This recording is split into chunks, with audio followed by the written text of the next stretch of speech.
Hi everyone. In this video we will learn about indexes. Indexes are a performance tuning method which allow faster retrieval of records. An index in a database is similar to an index in a book. Just like in a book, if you want to find a particular chapter or a particular topic, you first refer to the index, find out the page number, go to that page and look at that topic. Similar is in the database. If there is an index, the database will first go to the index, find out the relevant position of that record, and then go to the table and retrieve the data. There are benefits of having an index and there are cons also. So if it helps in faster retrieval of records, if you have an index, it will lead to a delay in the upgradation of records when you update records in a table.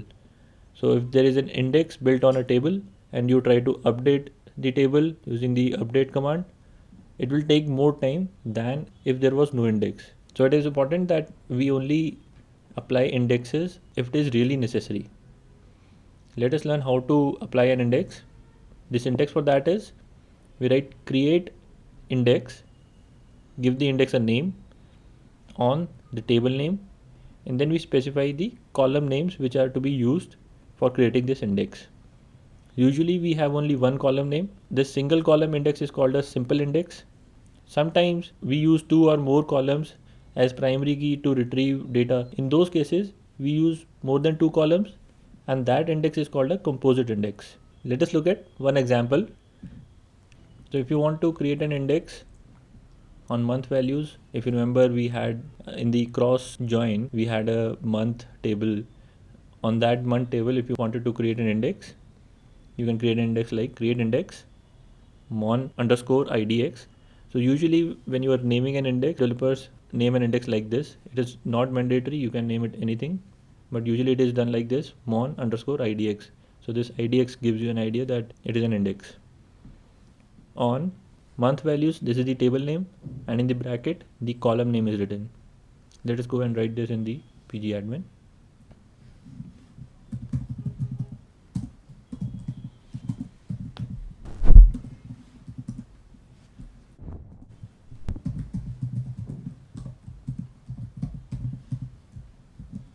Create index mon index on month values.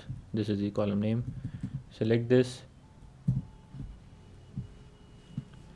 We have successfully created an index. To check the index, we go to this particular table. So let us refresh and go to the particular table. Open it. There is one index option. There's your index mon index.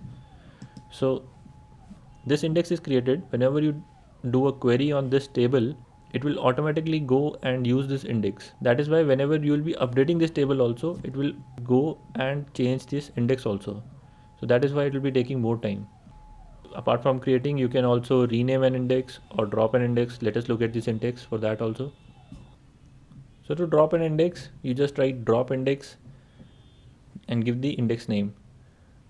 This if exists is an optional keyword. If you write it, it will check if the index is there and then delete it. If it is not there, it will not give you an error.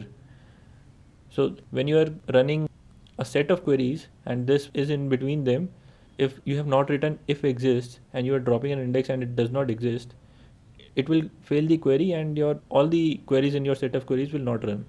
So it is advisable that you write if exists also in between.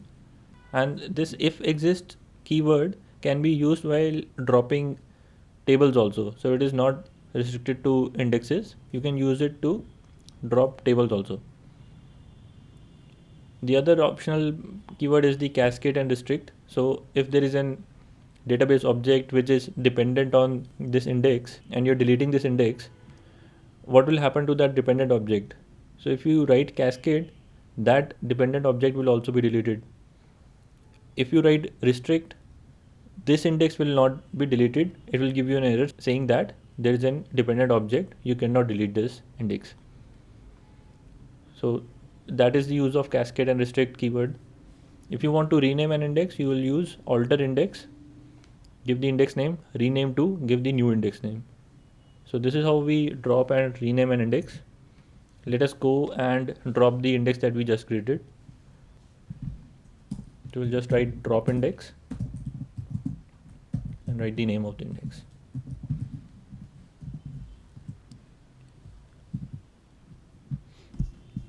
So query ran successfully. Just refresh this table, and within indexes there is no index as of now. So we successfully deleted the index.